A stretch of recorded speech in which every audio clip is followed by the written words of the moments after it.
大家问千万字，大家要和大家做伙来捌一日。这几年有一部囡仔红仔册叫做《神奇柑仔店》，有够唱。今仔日要甲大家小解，这一日咱同齐来看到这读做柑，果暗柑第二条。柑是讲一款郁得味的果，咱讲是得柑。另外，柑仔是一款圆形、浅浅用来底物件的得拿。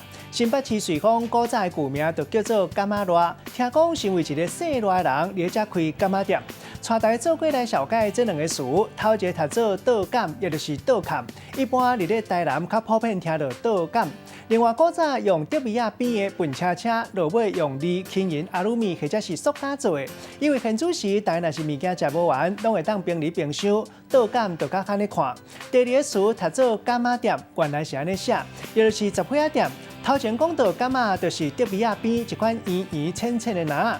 古早因为十批仔店卖物件，拢是用柑仔底调的，所以就叫做柑仔店。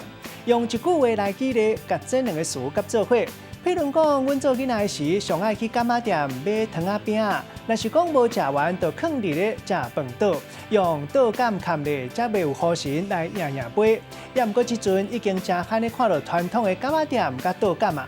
今仔日小解这一日读做柑，提供予观众朋友来参考。